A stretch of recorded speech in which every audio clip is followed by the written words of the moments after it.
Undang-Undang pasca amandemen. Setelah melalui proses amandemen yang panjang, Undang-Undang Dasar 1945 mengalami beberapa perubahan signifikan. Dokumen ini mengidentifikasi berbagai lembaga baru, menganalisis hasil peraturan perundang-undangan terkait sistem politik di era reformasi. Setelah memberikan contoh peraturan yang bertentangan dengan semangat keadilan dan toleransi, selain itu dokumen ini juga menjelaskan dan membahas tentang dalam implementasi undang-undang baru dan memberikan rekomendasi ke depan. Lembaga negara pasca amandemen. Setelah amandemen Undang-Undang 1945 terdapat beberapa lembaga baru yang dibentuk untuk memperkuat sistem pemerintah dan menjamin hak-hak rakyat. Lembaga-lembaga tersebut antara lain Mahkamah Konstitusi, Komisi Yudisial, Komisi Pemilihan Umum, dan Badan Pemeriksa Keuangan. Masing-masing lembaga memiliki peran dan fungsi yang berbeda-beda, namun semuanya bertujuan untuk mewujudkan sistem cashback dalam penyelenggaraan negara. Mahkamah Konstitusi. Mahkamah Konstitusi berfungsi untuk menguji konstitusionalitas undang-undang dan memutuskan kewenangan antar lembaga negara. Komisi Yudisial. Komisi Yudisial bertugas menjaga dan menegakkan kehormatan, keluhuran, martabat, serta perilaku hakim. Komisi Pemilihan Umum. Komisi Pemilihan Umum atau KPU bertanggung jawab untuk penyelenggaraan pemilihan umum secara langsung, umum, bebas, rahasia, jujur, dan adil. Demokrasi di era reformasi. Pasca reformasi, Indonesia telah mengalami perubahan signifikan dalam sistem politik. Berbagai peraturan perundang-undangan telah dirasakan untuk memperkuat demokrasi dan perlindungan hak-hak rakyat. Salah satunya adalah Undang-Undang Nomor 39 Tahun 1999 tentang hak asasi manusia yang menjamin kebebasan berpendapat, berkumpul, dan berserikat. Selain itu, Undang-Undang Nomor 2 Tahun 2008 tentang partai politik juga memberikan ruang yang lebih terbuka bagi partisipasi masyarakat dalam memproses politik. Hal ini telah mendorong munculnya banyak partai politik yang mencerminkan keragaman aspirasi masyarakat. Pemilu langsung. Pemilihan umum, presiden dan wakil presiden serta pemilihan legislatif dilaksanakan secara langsung oleh rakyat, memberikan mereka hak suara yang efektif dalam membentuk pemimpin negara. Kebebasan berserikat. Masyarakat memiliki kebebasan yang luas untuk memberikan bentuk bergabung dan berorganisasi kemasyarakatan sehingga dapat menyuarakan kepentingan mereka secara lebih efektif.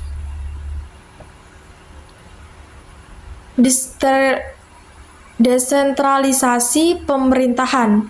Melalui otonomi daerah, pemerintah daerah dapat memiliki kewenangan yang lebih besar dalam pengelolaan wilayah masing-masing, sehingga dapat lebih responsif terhadap kebutuhan masyarakat lokal.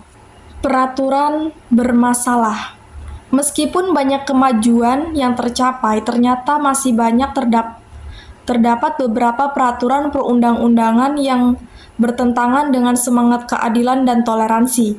Selain itu, contohnya adalah Undang-Undang Nomor 1/PNPS/1965 tentang pencegahan penyalahgunaan dan atau penodaan agama yang membatasi kebebasan beragama. Selain itu, peraturan bersama Menteri Agama dan Menteri Dalam Negeri Nomor 9 dan 8 Tahun 2006 tentang pedoman pelaksanaan tugas kepala daerah atau wakil kepala daerah dalam pemilihan kerukunan umat beragama, pemberdaya forum kerukunan umat beragama, dan berdiri rumah ibadah juga dianggap diskriminatif terhadap kelompok-kelompok agama tertentu. 1. Membatasi kebebasan beragama. Undang-undang mencegah penyalahgunaan dan atau penodaan agama dinilai membatasi kebebasan bermasyarakat untuk memeluk dan menjalankan ajaran agamanya. 2. Diskriminasi terhadap kelompok agama. Peraturan bersama Menteri Agama dan Menteri Dalam Negeri dianggap diskriminatif karena membuat persyaratan yang lebih sulit bagi kelompok agama minoritas untuk mendirikan rumah ibadah. 3. Bertentangan dengan semangat toleransi. Kedua peraturan tersebut dinilai bertentangan dengan semangat toleransi dan kerukunan antarumat beragama yang seharusnya dijunjung tinggi dalam negara demokratis. Tantangan implementasi undang-undang baru. Meskipun telah terjadi banyak perubahan dan kemajuan dalam sistem politik di Indonesia, implementasi undang-undang baru masih menghadapi berbagai tantangan. Salah satunya adalah kurangnya pemahaman dan kesadaran masyarakat terkait hak yang dijamin oleh peraturan baru. Selain itu, masih terdapat resistensi dari kelompok-kelompok yang merasa kepentingannya tercantum oleh undang-undang baru. Hal ini terdapat penyebab konflik dan hambatan dalam proses implementasinya. Pemerintah perlu melakukan sosialisasi yang lebih insentif dan melibatkan berbagai pemangku kepentingan untuk menjamin implementasi yang efektif. 1. Kurangnya pemahaman masyarakat. Masyarakat belum sepenuhnya memahami hak yang dijamin oleh undang-undang baru sehingga sulit untuk mengklaim dan memperjuangkannya. 2. Resistensi kelompok kepentingan. Kelompok-kelompok yang merasa kepentingannya terancam oleh undang-undang yang cenderung melakukan perlawanan dan menghambat proses implementasinya. 3. Perlunya sosialisasi intensif. Pemerintah perlu melakukan sosialisasi lebih intensif dan melibatkan berbagai pengakuan kepentingan untuk menjamin implementasi undang-undang baru yang efektif. Kesimpulan dan rekomendasi. Amandemen Undang-Undang 1945 telah membawa perubahan signifikan dalam sistem politik dan hukum di Indonesia. Lembaga-lembaga baru telah dibentuk untuk memperkuat demokrasi, sementara berbagai peraturan perundang-undangan baru telah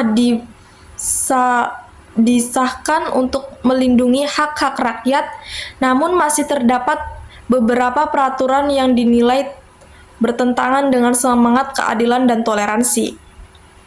Untuk menjamin implementasi undang-undang baru yang efektif, pemerintah perlu melakukan sosial yang lebih intensif dan memberikan seluruh pemangku kepentingan. Selain itu, revisi atau pencabutan terhadap peraturan-peraturan bermasalah juga memiliki penting untuk mewujudkan sistem hukum yang lebih adil dan inklusif. Perlunya sosialisasi intensif. Pemerintah perlu melakukan sosialisasi yang luas dan intensif kepada masyarakat terkait hak-hak yang dijamin oleh undang-undang baru. Revisi peraturan bermasalah. Undang-undang atau peraturan pemerintah yang dinilai bertentangan dengan semangat keadilan dan toleransi harus direvisi atau dicabut. Penegakan supremasi hukum. Pemerintah harus memastikan penegakan supremasi hukum dan konstitusi agar warga negara dapat menikmati hak-hak tanpa diskriminasi.